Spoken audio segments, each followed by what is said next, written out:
Greetings, beautiful, badass soul. You are listening to Stepping into the Light, a daily podcast with yours truly, Julia Treat. You can listen to my podcast on Podbean, iTunes, and Stitcher Radio. So, first, I want to say thank you so much to listening to my podcast. It brings me joy to be able to reach so many people from all over the world and help you in any way that I can while you're on your journey here. And today I want to talk about how to move through grief with grace and ease. I had some recent loss of my own, and for those of you that follow my podcast, you remember or know that I lost my beloved little Daisy girl, my Yorkie poo, last year. I really can't believe it's been a year, to be honest. It doesn't seem like it's been that long. But last week, her sister Rosie went in for a teeth cleaning. She was supposed to have a teeth cleaning and she was going to need some extractions done and maybe several, which of course made me think, oh my gosh, I have to be a better mommy and do some dental work with my pepperonis. So she went in and the doctor called when it was over and said she's awake. She is sitting in one of my staff's lap in a blanket wrapped up and she's doing wonderfully. She did say, however, that during the surgery at the end, her heart rate started to drop some, so they actually rushed her out of anesthesia. But again, she said she seems to be doing well. Well, she called about 4:30, which was probably a couple of hours later. Well, she called, I'm sorry, the first time and said pick her up at 6. She'll be ready at 6 o'clock, but I want to give her that long to make sure she's, everything's okay. So I was planning to go get her at 6. She called at 4:30. And I was getting ready to go into an appointment, and I answered the phone real quick because I saw that it was her. And she said, something has happened, and Rosie is in distress. So she suggested, pretty much said, you need to get up here ASAP. She said she started panting, and they put her in an oxygen crate, oxygen tent, but it's actually this glass box. And she said, get up here as soon as you can, because quite honestly, we don't know where this is going at the moment. So I called Michael, her daddy, and we met at the vet. And Rosie was in her little oxygen crate. And she was panting, and you could tell like her stomach was a little distended. And she, of course, was like, Mommy's here, let me out. And tried to, she sat up and she seemed okay, but not wonderful.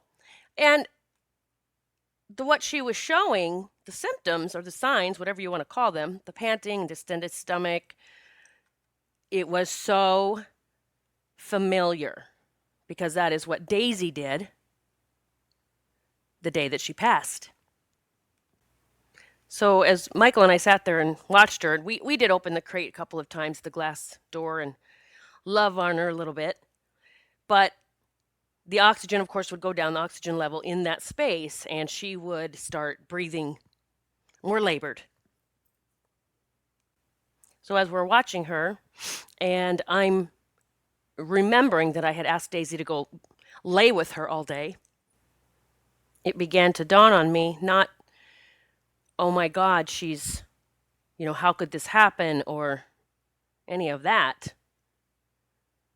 And believe me, the tears were streaming. But it dawned on me that Daisy had come to take her home.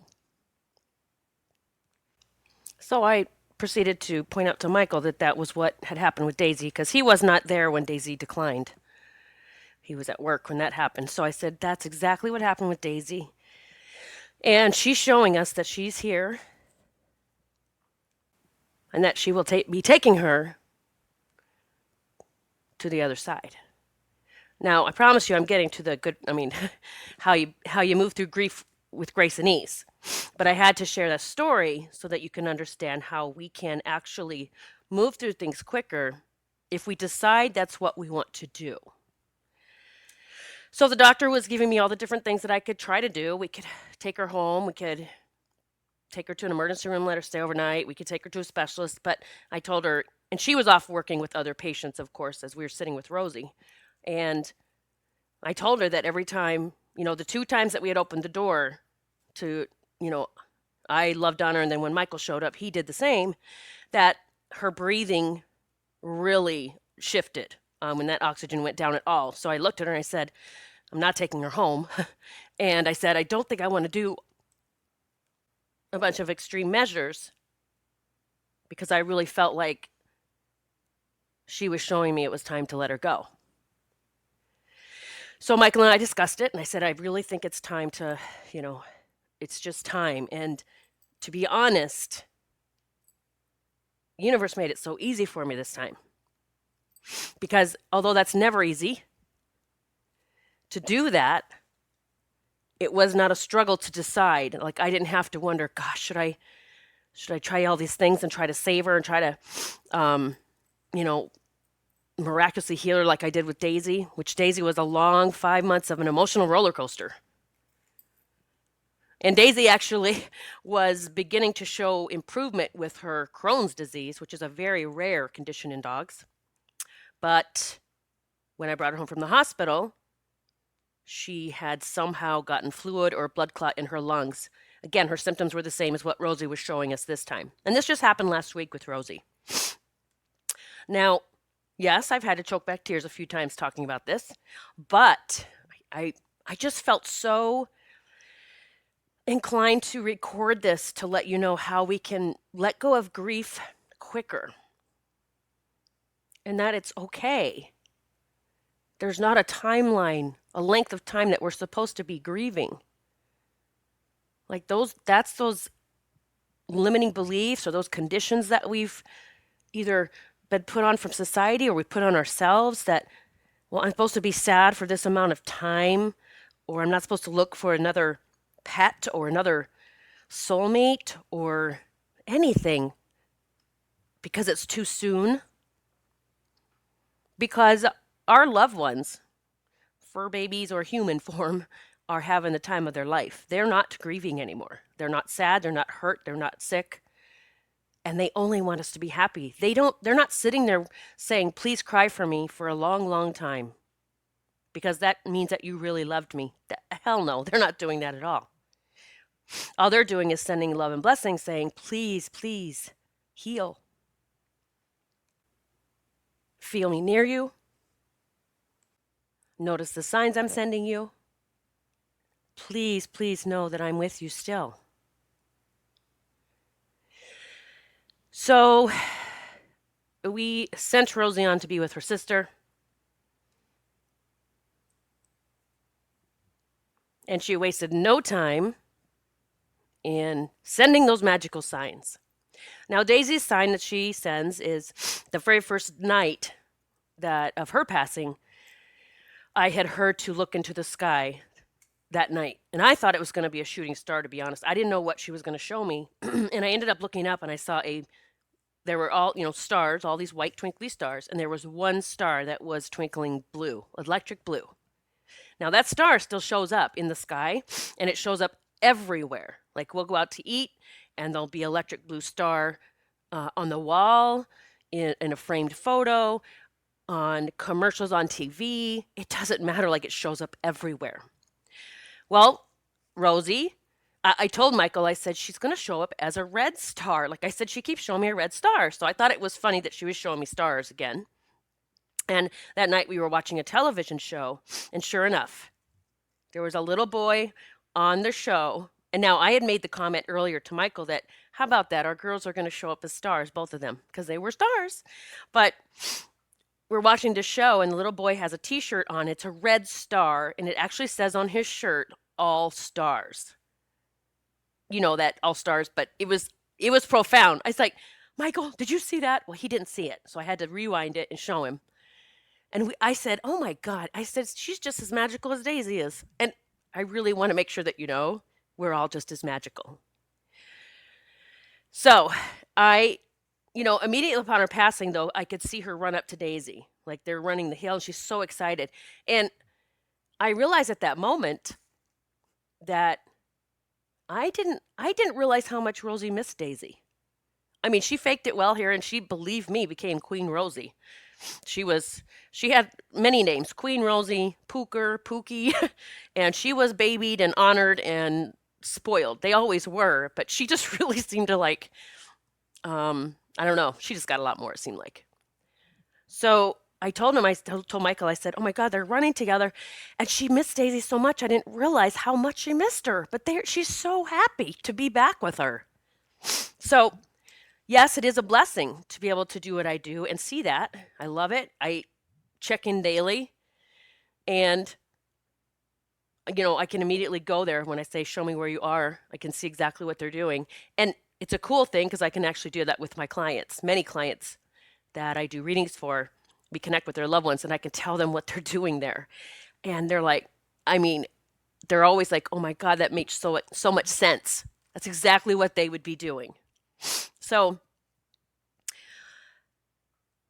so as this pain started of losing Rosie, because anyone that's lost anyone, I don't care if it's human, fur baby. I mean, these are our children, these little fur babies, or whatever your little pet is. It's our child. The pain starts, and you begin grieving, however that is for you. I mean, tears started a flowing. So I started walking on the riverbank behind my house each day. And I'd always say, the first day, I'm like, "Rosie, give me signs." Well, sure enough, she's sending me signs. I'm getting these red hearts everywhere. I mean, red stars and red hearts, because that's what Daisy shifted into as well, was blue stars and blue hearts. And she continues to send those. So I'm walking the riverbank because I got up the next day and our house was so quiet. And I'm sure many of you know what that feeling is like. So I walked on the riverbank, went out that morning, and I said, "Give me signs, show me where you are." And I could see them. It was a beautiful experience. But I started walking and calling on the angels. And I said, "Angels, please take this pain away. Please take this pain away. Make this easier for me. Help me move through this quicker. Take this pain away because I don't like it." Now, granted, yes, we're here in this human form and we're going to grieve. But I cannot begin to tell you how profound my healing has been this time, how quick it has happened. I mean, Daisy, I'll be honest, I didn't even leave my house for 3 or 4 days. I was a wreck. But I did things differently this time. I truly don't believe it's just because a difference in a dog or how they passed. I did it differently. I asked the angels to help me heal. I asked them to take the pain away. And in 2, 3 days after Rosie's passing, I felt lighter and brighter. I knew my heart was healing. I could talk about her without breaking down. I mean, I started going to hot yoga more. I started doing the things to heal myself. So the angels were helping me. They were taking the pain away, but I was also being guided to what would continue to help me heal. And the day of this recording, I'm on day 5 in a row for hot yoga, and I feel fantastic. I haven't done that in so long, and I realize now that it's much needed. I need to up my yoga practice. So I wanted to talk about this today because we can move through grief with grace and ease. We can heal quicker or sooner. And it doesn't mean that we're not honoring another soul, or that we're cheating on anyone, or that we're ungrateful for them, or that we're some jerk, or it's take it from me. This feels a lot better than to continue to be crying about her, because that's not honoring her. Honoring her is healing my heart, healing my soul, and doing it with the angels' help and as quickly as possible, so that I can always, always imagine her in that beautiful space without any sadness.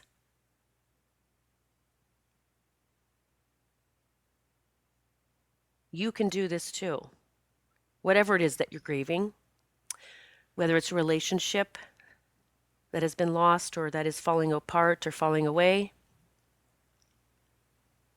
if you've lost a loved one, a pet, a career that you loved. Ask the angels to help you move through it with grace and ease. Ask them to take the pain away and ask them to do it quickly. Help me heal. Help me release this pain. I don't like this feeling. Take it from me. And they will answer your call.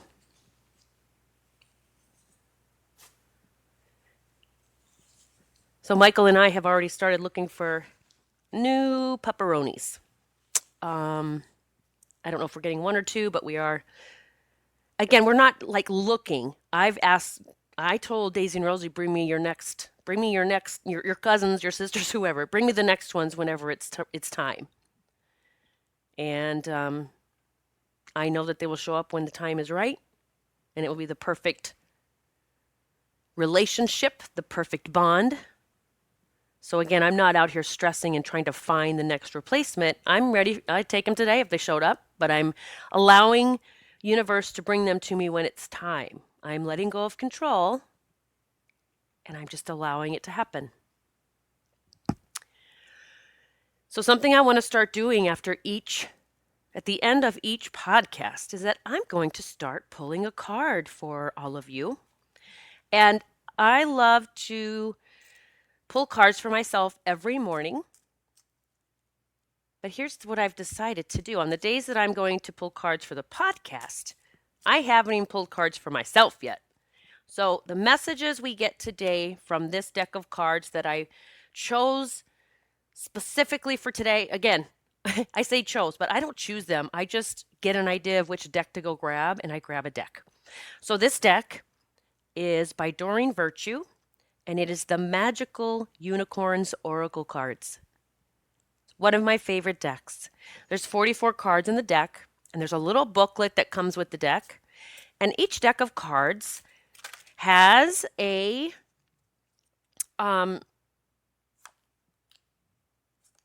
little booklet. I think I said that. I honestly lost my thoughts because I was shuffling and a card flew out.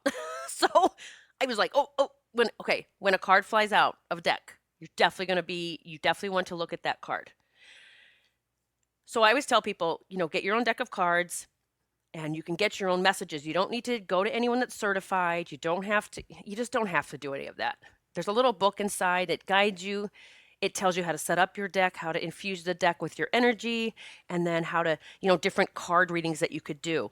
Now, generally for me, the number is 3. I usually pick 3 cards out of each deck, but that can shift, that can change. That's just usually the number that pops in my head. Okay, so this deck, the Magical Unicorns, I have been seeing unicorns everywhere. I have bought my 3rd unicorn in 2 weeks. I have a little gold, heavy, like paperweight unicorn on my desk. Beautiful, I love it. I have a pink and white unicorn bank on my desk. Like as I'm talking to you, I'm looking at them. And then I purchased a giraffe stuffed animal for my grandson, Jace, because he loves giraffes. But there was a unicorn sitting there, and I had to have the unicorn. So I have those 2 stuffed animals sitting here on the bench next to me. So this is a unicorn deck by Doreen Virtue. It's called Magical Unicorns. It's a beautiful turquoise color deck. It has just a stunning young lady on the top of her unicorn, just bending over and hugging her unicorn as if to say, we are a team. We are in this together. I love it. So here we go. I shuffled the cards. One fell out. And then that's the first one we will talk about. Then boom, boom, there's 2 and 3. So the first card is listen to your true feelings. Don't let others talk you into doing something that you know is wrong. Now, this card, listen to your true feelings, it covers a broad spectrum. What this card is saying is it is time to be true to you, what it is that you want to manifest into your life, what you want your life to look like, what you want. You have to listen to your true feelings. You can't fake it anymore. You just can't fake it. You can't fake happiness. You can't fake being a pleaser when you're dying inside. You just can't fake it anymore. Listen to your true feelings. It's time to honor those, because those are your true feelings are your guiding light. They are your intuition. They're trying to guide you. If you'd only listen. The next card is a beautiful unicorn sitting up in the clouds, looking over at a sunset, and laying peacefully on the ground. And it says, happy thoughts. To feel happier right now, think about a memory or something else that makes you smile. If you've ever heard me talk about this, I am adamant that we can change everything with our thoughts, but we have to catch our thoughts first. So we have to catch those negative thoughts, and we have to shift them into something else. We have to change them, and we have 16 seconds to do that. 16 seconds, that's powerful. 16 seconds before the universe starts bringing your thoughts to fruition. That is such power. So let's think right now. I don't care what you're going through or what you're thinking about or what's happening in your life right now. Think of something right now that brings you so much joy. What makes you so happy? Feel it within. Feel that energy and that vibration of joy. Take a deep breath and just release it. Anytime you get those old stories that come up, for example, when this all happened with Rosie,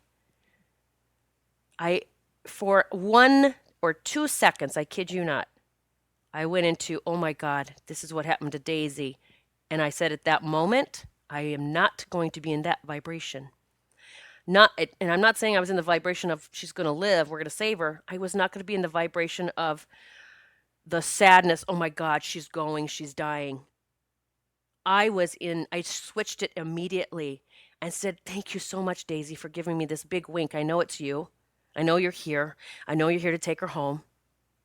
And how much easier this time for me, because I didn't have to make some big decision. She was declining. It was easy to make. It was so much easier to make the decision to let her go than to watch her breathe like that. So it was easier. Doesn't mean it wasn't sad, but it was easier. So the third card in this unicorn deck says, try something new. You'll only know what you can do if you can do something if you try it. We are all being not just nudged, but pushed out of our comfort zone. I mean, universe is saying, come on, enough is enough. It's time to live. It's time to grow. It's time to try new things.